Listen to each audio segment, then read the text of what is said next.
I'm making my guest's favorite drink. You picked a mojito. Vesper Martini, the House of Balloons cocktail. Nice and crisp. Join me and some of the world's greatest writers. Multi-award-winning author of 5 novels. Best-selling author of more than 20 books. The Pulitzer Prize, among many other awards.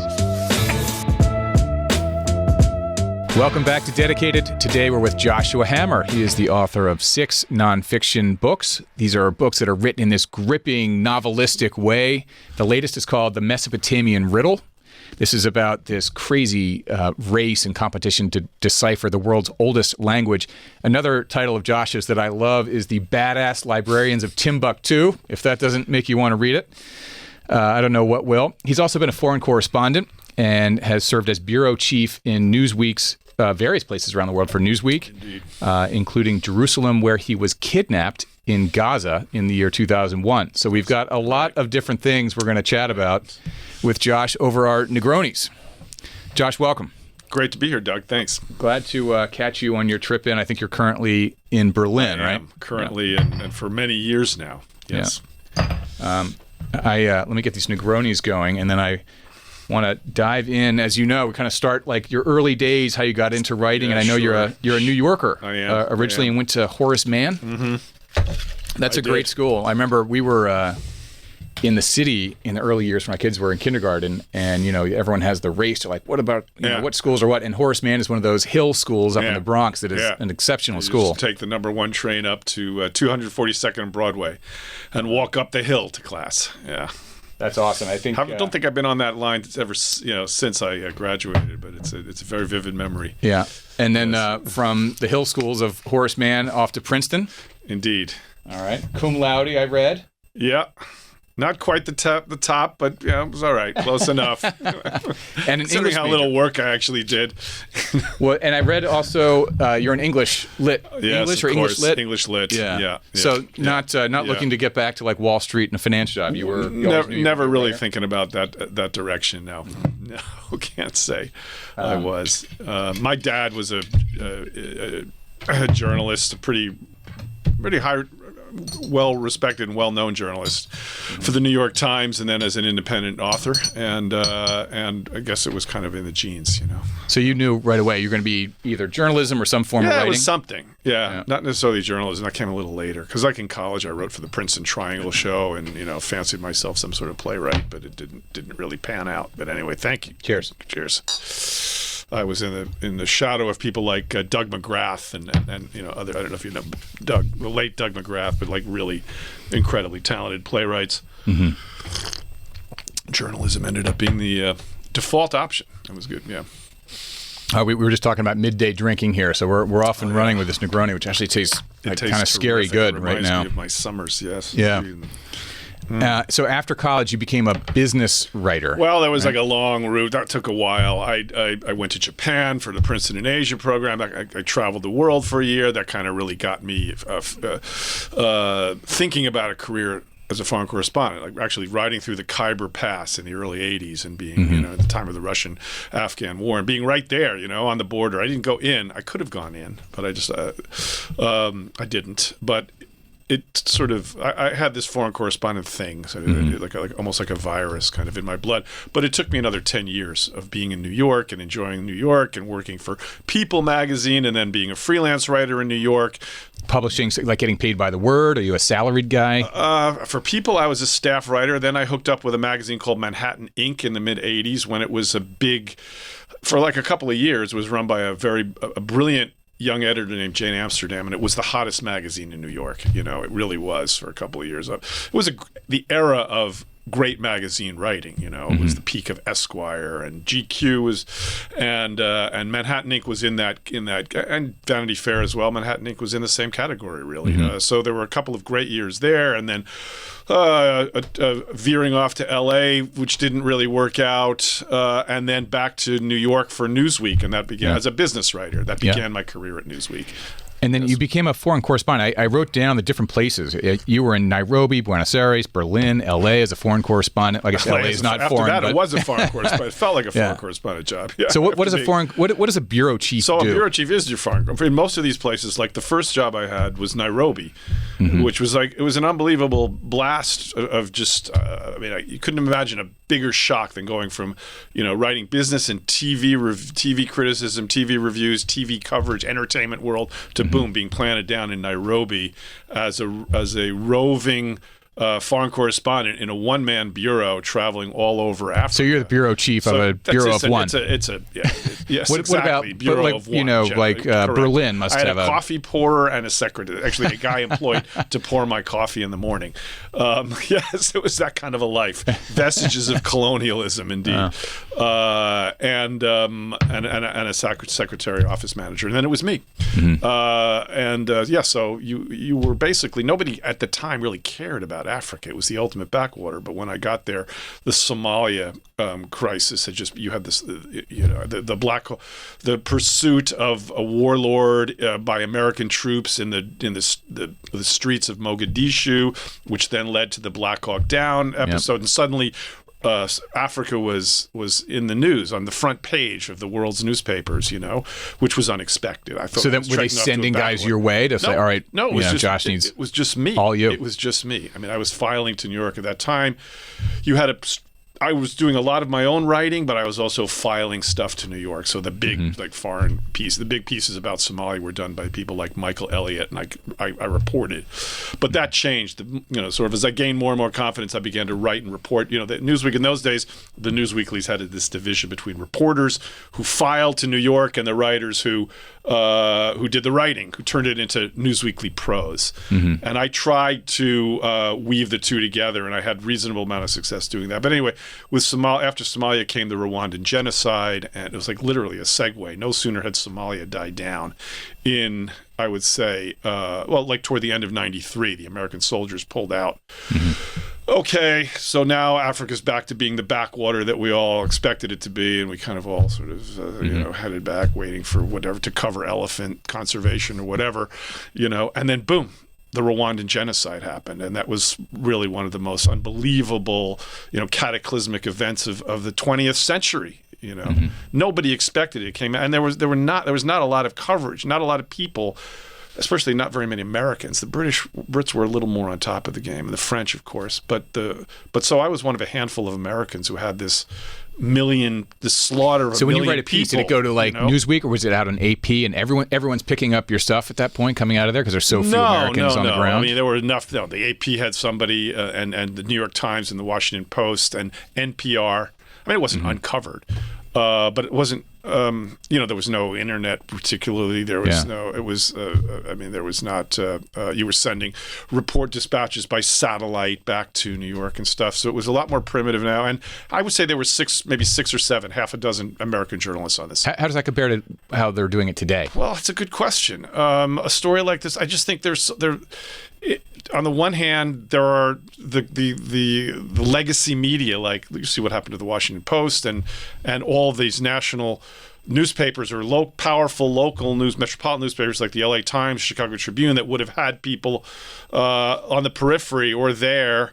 They've disappeared. So it feels like there's a lot more. But a lot of things have come up in their place. There's a lot of news coverage, when you turn on news for national stuff, but there's a lot less news gathering, a lot less like feet, shoe leather reporting on the ground. Yeah. Also, there's nobody had cell phone. The communication was a lot more remote and a lot more difficult. And like I said, you would cart these large, heavy 15 kilogram, 30 pound, 40 pound sat phones, wheeling them onto the scene. That's how you had to operate. It was really. So let's fast forward a little bit to 2001. Yes, you go to Jerusalem. You and your cameraman are on your way to do an interview in Gaza, and you get kidnapped. Tell us what went on there. We went to the Gaza Strip at a time during the second that was then called the Second Intifada uprising of Palestinians. We were told we were getting an interview with a local militant. We met the guy. They brought us back to a house. They served us a really nice meal, and then the next thing we knew, we were told in the middle of our great meal that we were hostages. We would not be allowed. And you're to, like, great, we would well, not what's be for allowed dessert to then? leave. We'd already polished off dessert. It was great. Great. I wrote an article about it later, talking about how they served me one of the best meals I ever had. Were you ever Took blindfolded? Took a lot or of help. Never blindfolded. Like no. intimidated in any But it way was a other little than to say intimi- you can't leave? I don't want to portray these guys as, particularly like, nice guys. They were wearing black masks and had semi-automatic rifles. It's just you and your cameraman, just the two of me you. and Gary Knight, and our who was the and our first to know interpreter, you our were interpreter, being held? Our translator. Who was the first to know? were Our you translator came back from a meeting with the commandante, the cell leader, and had this kind of ashen look on his face as we were finishing, I think, the baklava, and said, "I have some bad news." I remember distinctly. I'm afraid I have some bad news. We've been kidnapped. So in those exact And what those did they exact want words, from you? They didn't want anything from us. They wanted to alert the world about the war crimes being committed by Tony Blair and George Bush, who were supporting Ariel Sharon in what was becoming a very heated war. Nothing, of course, like what happened in 2023 and beyond. But in those, it was a violent battle. And so we were held for about 5 hours, and then we're allowed to leave. Amazing. And of course, the more things change, the more they stay the same. This isn't that political a show, but I would be remiss if I didn't spend a minute with you on what you think about what's happening right now. What do I think about what's happening right now? Well, I can't say that I really long to be back in the Middle East to cover it. I lived through the Iraq, the U.S. invasion of Iraq and the aftermath, and saw very up close and personal how things could go so terribly awry. We don't have a ground war going on there, but I mean the way that it's spreading throughout the Middle East is a bit terrifying, and I felt sort of initially like a kind of I had a hatred of Khamenei and what he has done to the Iranian people, and so again, like a lot of people have said, no regrets for that. But it's like, so what? No regrets for Saddam Hussein either. But what happens afterwards? What happens next? Yeah, I mean, it's scary. And what do you think? Because we can certainly decimate the capabilities, but what comes next is the most important thing. Who I don't could know. potentially A lot of come people in? say you can't really have regime change when you're only when you're bombing from the air. I think that's fairly true. I mean, we tried that in Kosovo, another war that I covered back in the day, where we tried an air war. They didn't dislodge it. Did get the Serbs out of Kosovo. This is 1999, but it didn't dislodge this, kind of evil leadership that we were hoping to get rid of. So this is a long time ago. A lot of people don't even remember this war in Serbia.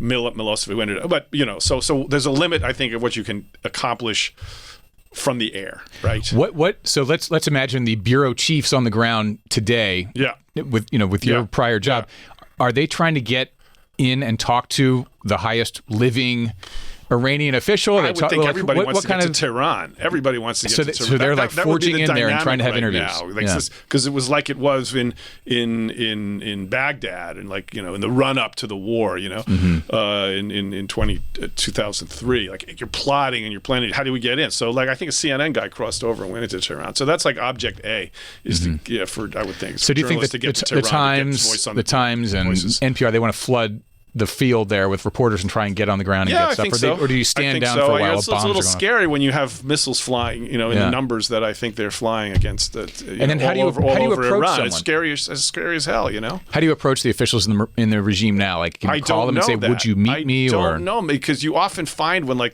regime is crumbling, you can find people in a way more willing to speak. In a paradoxical way, maybe they sense.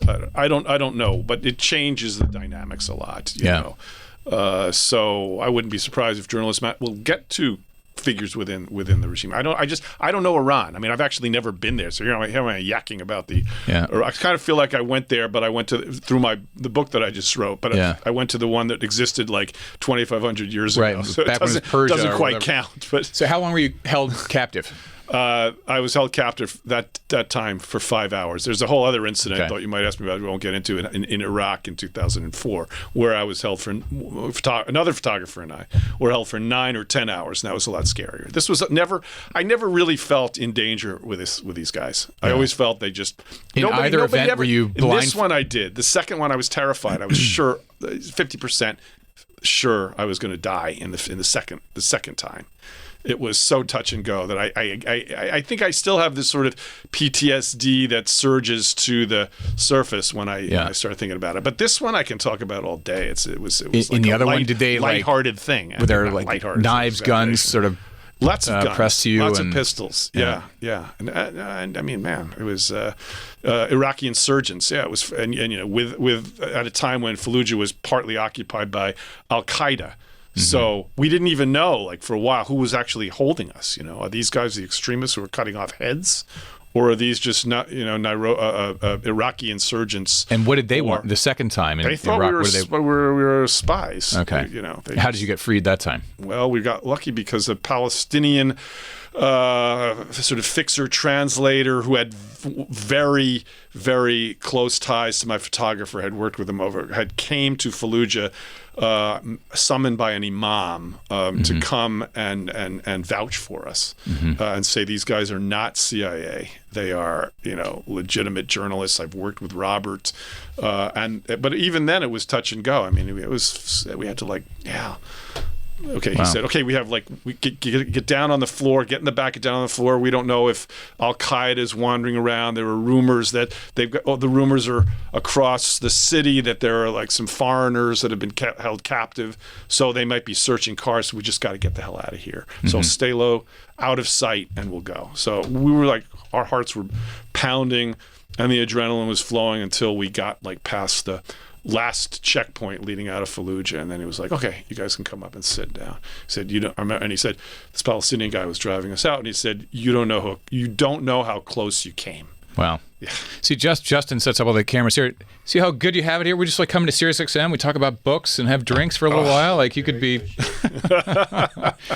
So over under. We'll move on after this question. Yeah. Over under on how long you think we're mired in this Iranian That's like conflict. A hard question. I think Trump's going to start seeing the tumbling stock market and polls and the rising prices and oil going, and just like make a recalibration, like just get somebody in there. Yeah, we've done enough. You can a friend, take it from here. A friendly Iranian mullah who can, Yeah. we can So 4 rely weeks. on. So 8 weeks. Maybe more. Maybe 5 or 6. All right.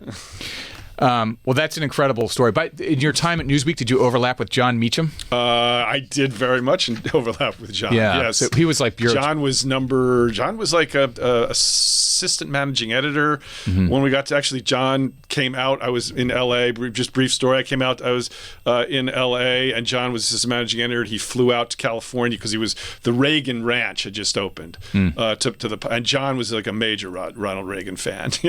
So I arranged for us to go visit the Reagan Ranch, and I remember Jon was there in Reagan's bedroom, and he was like admiring the jelly beans that the famous jelly beans. Famous jelly beans, and Nice. Jon was totally into it. So we had a great time, and we stayed, buddies at Newsweek for. Oh, that's good. He wrote a great biography of H.W. Bush. As well. Jon, had incredible I access to the family for that. I respect him so much. Yeah. All right, so you, as did Meacham, turned to writing books. I think your first was in '99, other than the other one that you may not fully we don't embrace. Want to talk about that one. Yeah. But by 2003, you're out of Newsweek, and you're really like cranking on the book front as well. 2003, I was still at Newsweek. I left in 2006. 2006. So, okay. Did you have a second book in 2003? I wrote one about the Intifada, about as it played out in the city of Bethlehem, in Bethlehem, in the West Bank. Okay. One sort of microcosmic look at the players on all sides, and it was Let's talk about your writing process. Because I have a section on process. So you've done a lot of journalism and then also book writing, which is a common thing in narrative history writing, like Eric Larson, David Gran, both journalists into writing terrific narrative histories. True. How do you structure the book? And do you think of it as like a different kind of a endeavor and structure from an article, or is it the same, just bigger?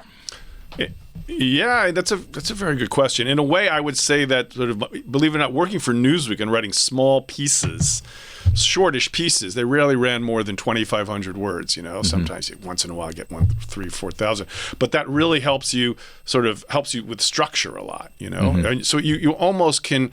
I can almost draw a straight line between structuring a magazine piece, even in the Newsweek that I worked for 18 years, and crafting a book. It really helped me sort of see structure in a much clearer way. Yeah. The lead, the kicker, the end or the epilogue, right. And then it's sort of like filling the pieces in between.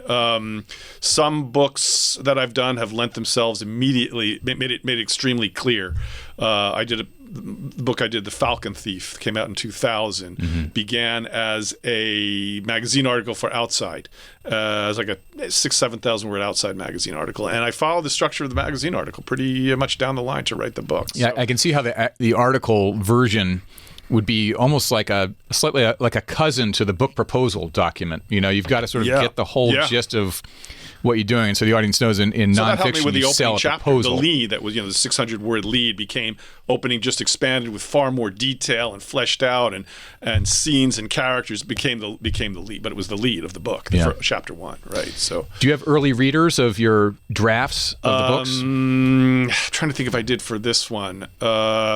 It's like I don't ever give away the whole manuscript, but certain chapters, chapters I do. So, like a particular subject expert or something, or just people whose opinions you actually trust? Yes. In this case, now I'm remembering specifically one of the two Assyriologists, decipherers that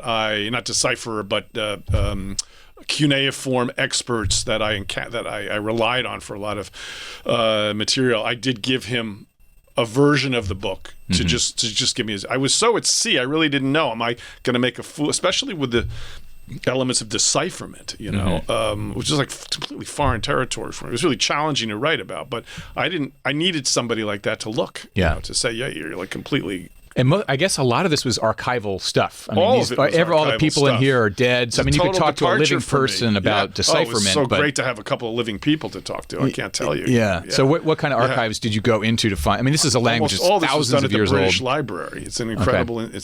Before it got hit with a cyber, one of the worst cyber attacks in history in 2023. It was, and it's worked itself back to functioning order. But it's I think the greatest, or certainly one of the top 3 resources in the world. You can find everything there. Yeah.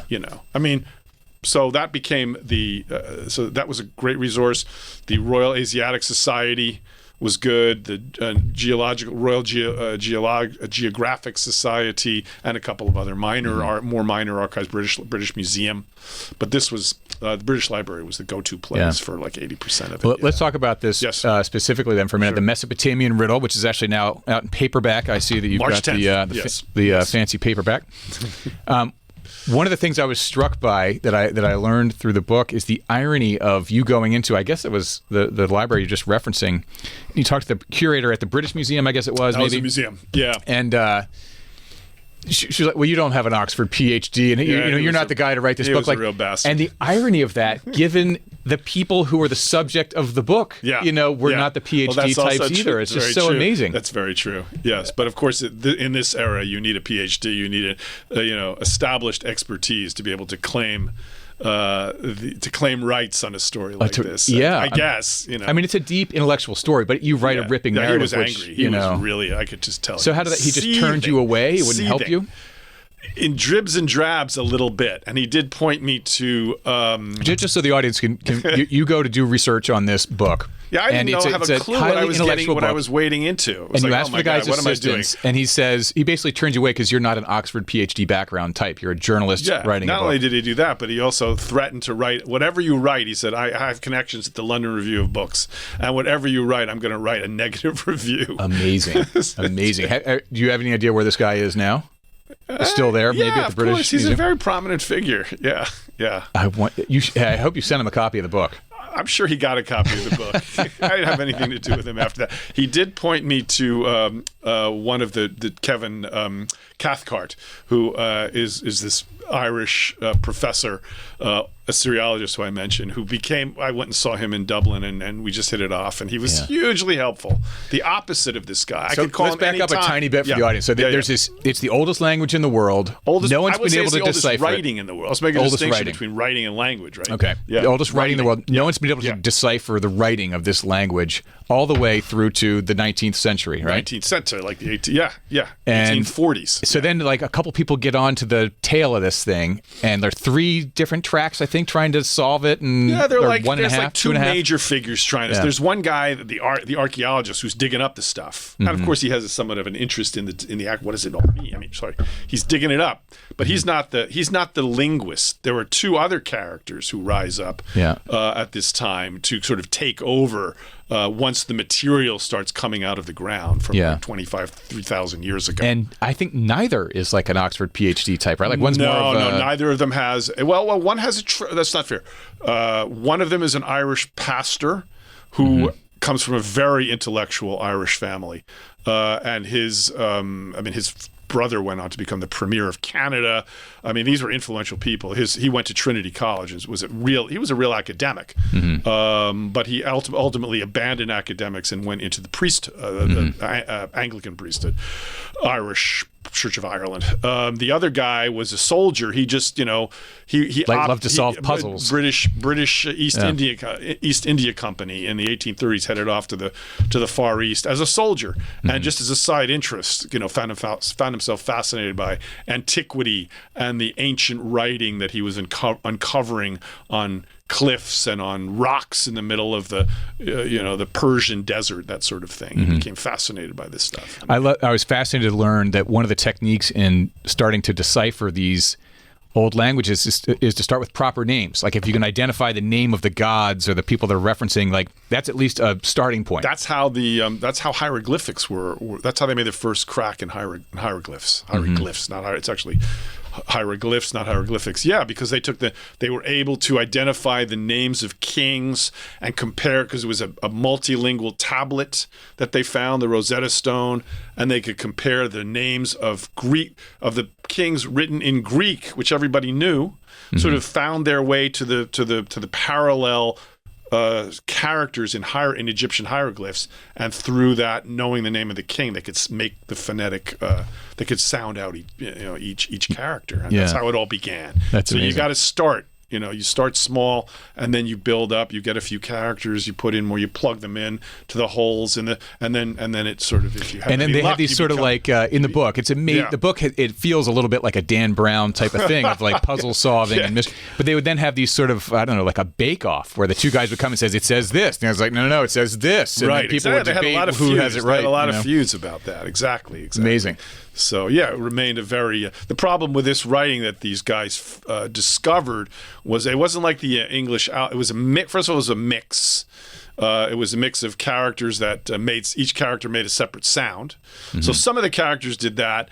Other characters were logograms, where they stood for an idea or a thing, like Chinese. So you had this crazy mix, and then some characters could be both, or either, or none. So these guys were had to feel their way through this highly complex writing system. It took them a decade. One of the other things that I learned, the runes on the Easter Island heads, has that been deciphered yet, or is that still mystery? That's funny. I just reviewed a book for the New York Times on Rapa Nui. Everything, always, every aspect of Rapa Nui explained. And my sense from reading that, this was a little unclear. I think a couple of people have claimed that they understand Rongo Rongo. They've deciphered it. But as far as I know, no. Officially it's never been officially still one of those like 6 or 7 ancient writings that nobody knows what they say. Yeah. There's a great history. Do you ever listen to these history podcasts that are out there? There are a number of them. Yeah, There's one called A Short History of, and one is Easter Island. It's just a totally fascinating. It's my recommend to you on history podcasts. It's very definitely. No, this guy, Mike Philp, I can't remember his name. Mike Phipps, I think. He wrote this. It got very well reviewed in the New Yorker as well. Just a really, really great investigation into Rapa Nui. Anyway, yeah. And then the book by Jared Diamond, Guns, Germs, and Steel, one of the things that's mentioned in there is that the invention of language has happened one or maybe two times in the history of the world.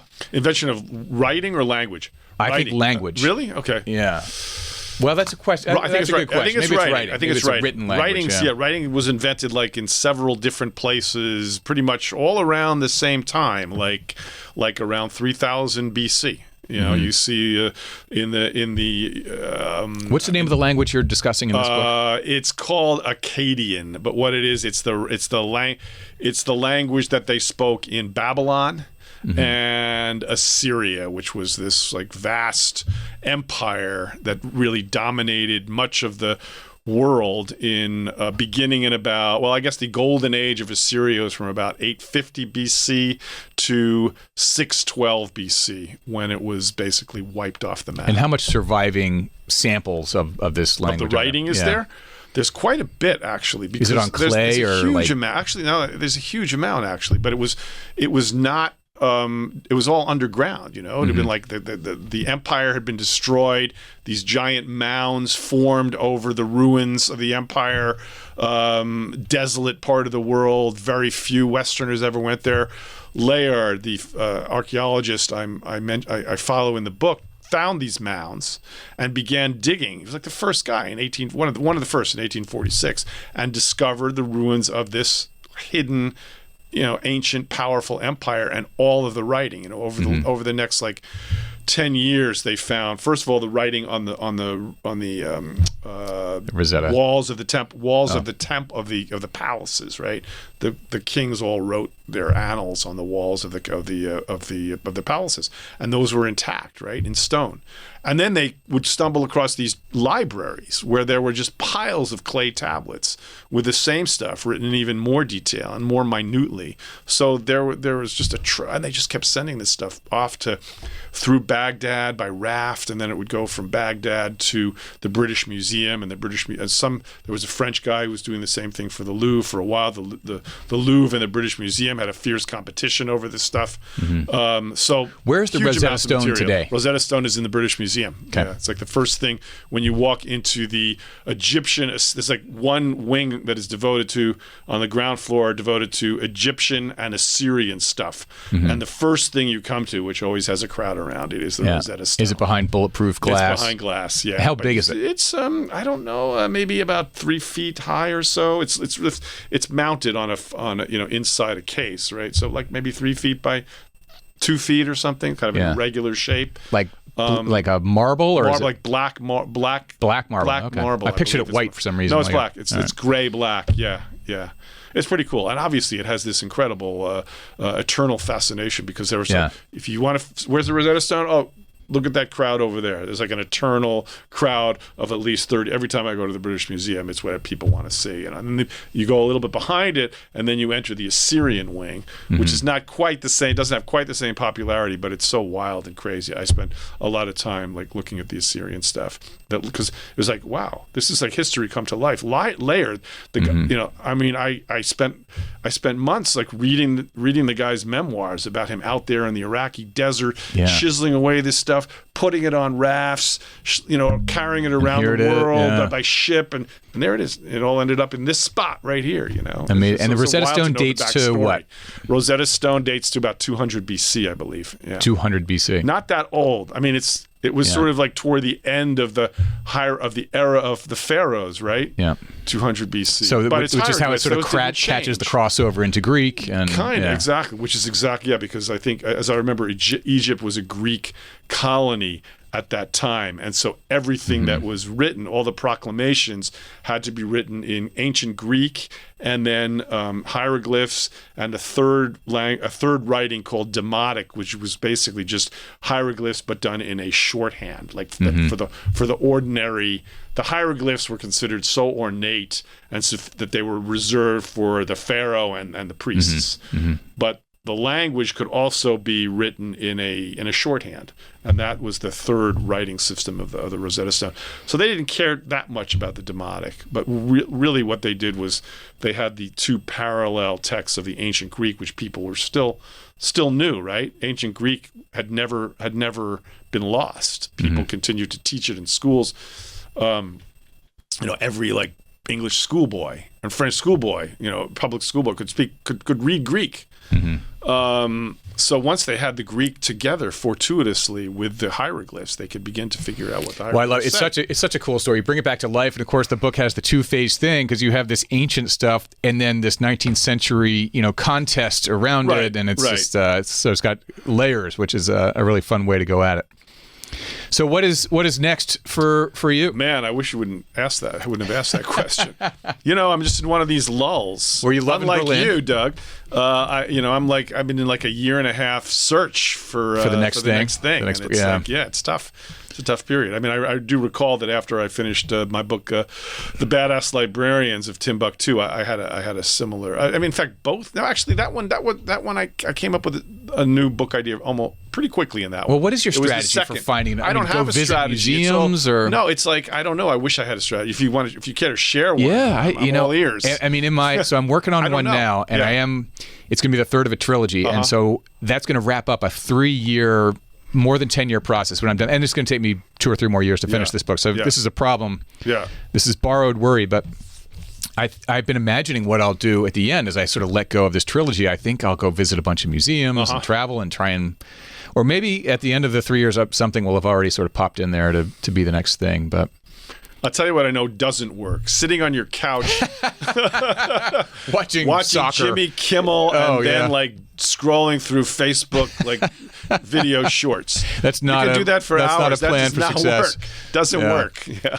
Yeah. Well, so. You're actively sort of in the market. Do people? I mean, you've written a number of successful books. You must get inbound thing like, "Oh my gosh, Josh, you got to do this one." Yeah, but no. I think my problem is that I'm so I've gone in so many different directions. Yeah. That I don't really have a game plan. It's like we were talking beforehand about somebody like Ben McIntyre, who I greatly admire, who has a real niche. I think, although sometimes he veers away from it. Most book. I recently read his book about called The Siege, about the hostage taking at the Iranian embassy in London. And so the audience knows Ben McIntyre really has the espionage market covered. He wrote Operation Mincemeat as one of his more famous books. So he's an espionage expert, but there's a certain kind of genre that he specializes in. I mean, you see the books I've written. There might be an adventure element in them. I don't know, but it's hard to really find a common theme, so that leaves me every time I have to come up with a new idea. Almost, I can see starting from what scratch. direction do I go in here? What do I want to do? Do you get people go to your website or so and send you Don't emails? have a and things website like, anymore. No, but I have. Actually, I was looking around for you on social too. You're not really on social either. I'm on Facebook. You're on That's Facebook, pretty much okay? it. Yeah, and I have a slight Twitter thing, but yeah, not because really, not that much. Sometimes I get emails from folks saying, loved this one, you should do that one. Yeah. And yeah. I haven't actually seized on that, but it is a channel of ideas coming in. Well, I don't know what the strategy is, Doug. I just well, whatever. I'm looking forward to whatever you do next. Thanks. I think it's going to be awesome. Well, Josh Hammer, let's get on to the lightning round then. Oh yes, right. The lightning. All right. Sure. Your favorite book as a kid? Favorite book as a kid. I have to name one. No. Man-Child in the Promised Land, Claude Brown's book. It's like 6th grade. I remember vividly. Kill a Mockingbird, the Hardy Boys entire series read, and the Narnia series. Yeah. Yes. Oh, great. Yes. All great stuff. I love. Yeah. It's amazing how many, and I'm thrilled to know it. How many people love Phantom the Hardy Tollbooth Boys. too. Phantom Tollbooth. I don't know that one. Norton I'll check it out. Chester. Yeah, it's a good. But I was a big Hardy Boys guy. All right, book or books you're reading now? I'm in the middle of reviewing a book for the New York Times called The Feather Wars, which is about the development of conservation, bird conservation, and in America in the early 20th century. Strange one.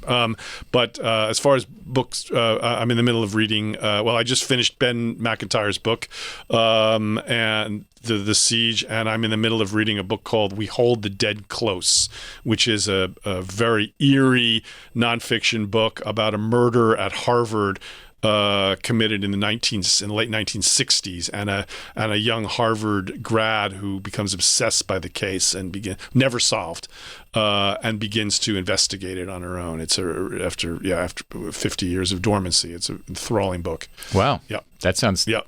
That sounds great. Big hit, actually, when it came out a few years ago. It sounds like a Howard Bloom kind of book. I don't know if you know him, but that's it's gotten under my skin. That's all I can say. all right. I'll check it out. That sounds great. Yeah. All right. Your least attended book event ever? My least attended book event ever was in 1999 when my first book came out. When I was invited to speak at I believe it was some sort of art center in Washington D.C. With a movie theater and some book rooms and a huge crowd outside waiting in line. And I was so enthralled. Like, how did they know about this book?